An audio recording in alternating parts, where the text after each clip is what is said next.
maior desafio no cenário da gestão de pessoas, gestão administrativa? Silvio, eu acho que a comunicação, sim, é um dos maiores desafios. Eu também acho. Eu acho que a comunicação, em geral, é um dos maiores desafios. Em você, exatamente, conseguir ter essa percepção e passar aquilo para que você quer dizer de forma clara, porque você também precisa ser, como gestor ou como líder, ser claro com as pessoas.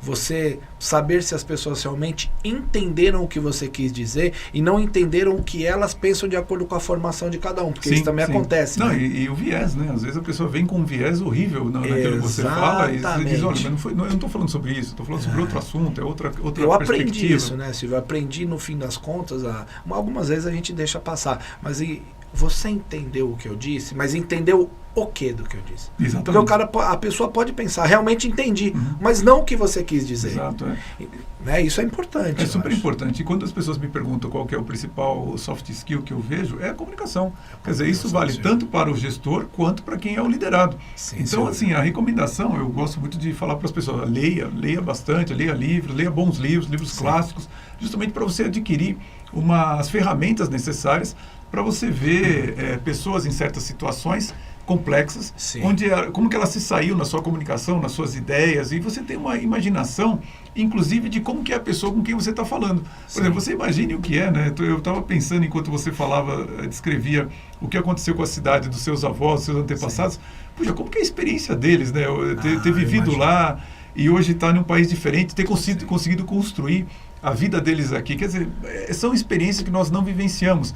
Mas se nós tivermos imaginação, a gente consegue ver, puxa, o peso daquilo, quer dizer, qual a dificuldade, a língua, você mudar de um país tão distante e você não ter a possibilidade de voltar para a sua origem. Quer dizer, isso é uma coisa muito dura. Então, você pode não ter vivenciado isso, mas você pode ter, imaginativamente, imaginado, estou sendo aqui redundante, imaginativamente você sentia o que aquela pessoa sentiu. E a partir disso, vale também, para uma simples conversa executiva, você pensar o seguinte, poxa, o Samir está na posição dele, às vezes está pressionado, às vezes está alguma coisa que ele não pode revelar, está acontecendo, e de repente você vai falar de uma maneira mais rápida, de uma maneira um pouco mais dura, e eu aqui ser capaz de olhar para isso e falar, não, peraí, o que está acontecendo aqui, eu interpretar de maneira positiva, em vez de achar que é uma coisa mais dura, mais negativa, enfim, que você perdeu a razão porque você está emocionalmente alterado, alguma coisa nesse sentido, né? Mas assim, com relação à liderança, né, Silvio?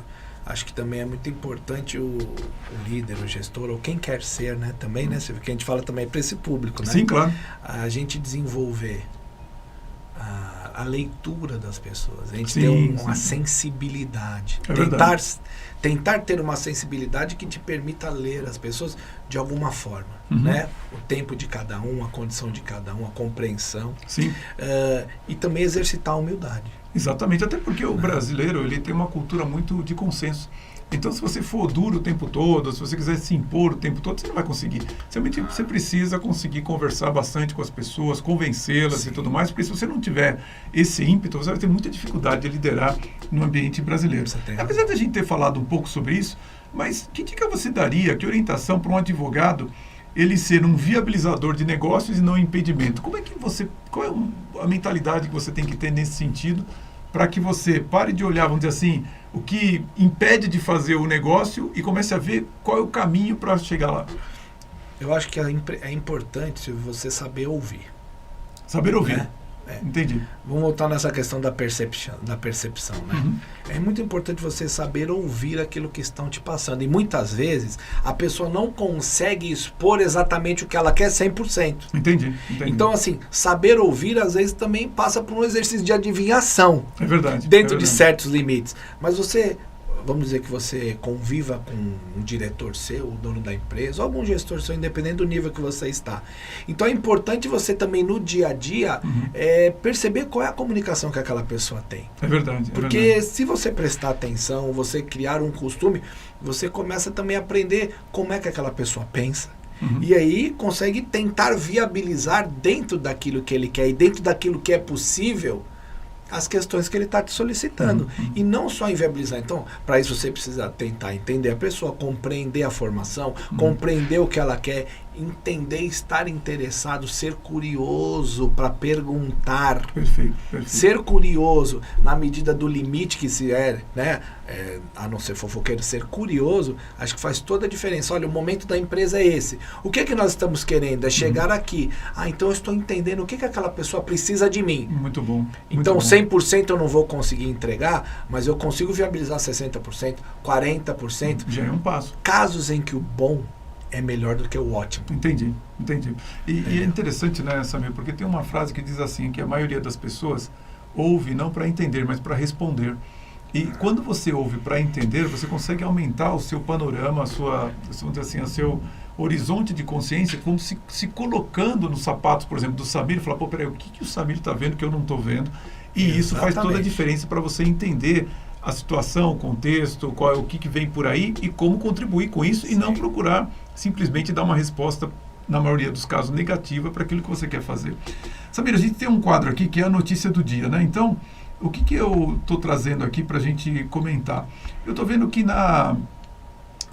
nos Estados Unidos, existe uma pesquisa que mostra que metade das corporações elas planejam diminuir o tamanho, o espaço físico que elas ocupam. Né? E até por causa está tendo uma crise no mercado imobiliário americano, ao contrário da crise de 2008, a crise dessa vez está acontecendo no mercado de imóveis comerciais. Correto. Então, as empresas elas estão cortando esses espaços. Eu queria saber se isso está acontecendo também no Brasil, se isso...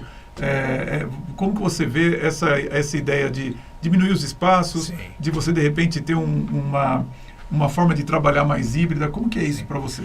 Olha só, Silvio, profissionalmente falando, eu acho que a gente precisa se adaptar à cultura da empresa onde a gente está, né? Então existem empresas que sem problema nenhum conseguem deixar o trabalho 100% em home office, online. Sim.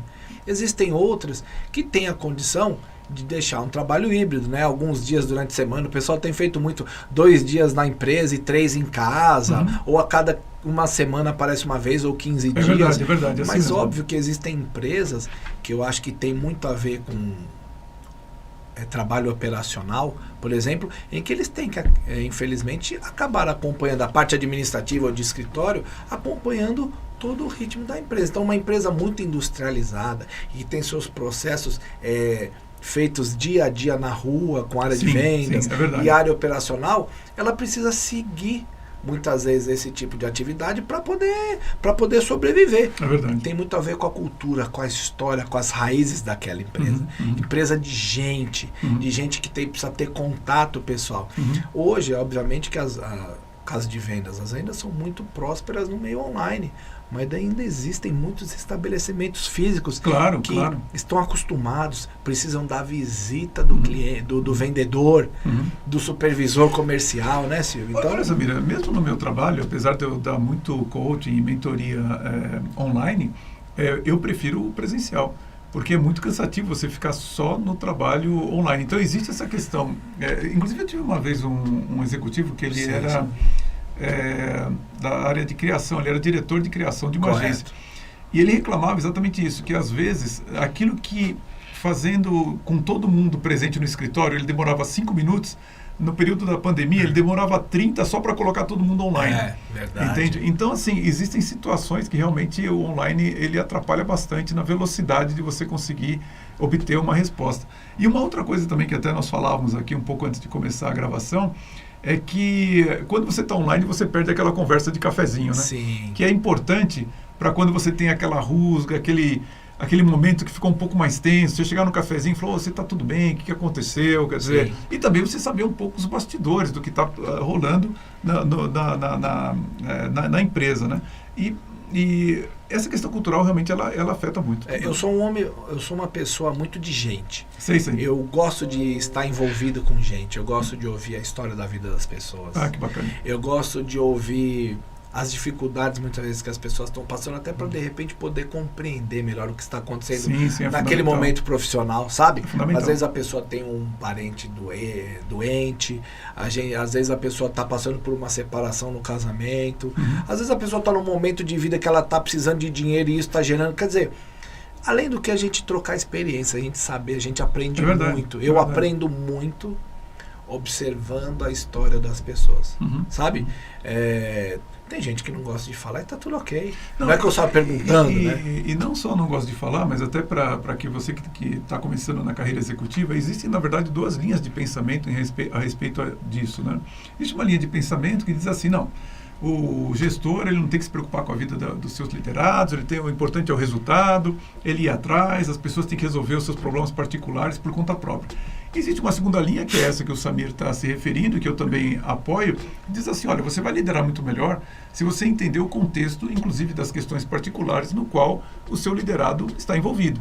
E com isso você consegue, inclusive, tomar decisões mais apropriadas de momento a momento. Eu vou dar um exemplo que eu vi acontecer em uma mineradora. Sim. Olha que interessante. Esse gerente, ele sempre faz uma reunião diária com o seu time. E nessa reunião diária, que dura 15 minutos, ele perguntou, fulano, como é que tá? E o seu pai melhorou? E o seu filho está doente? Aquela coisa toda.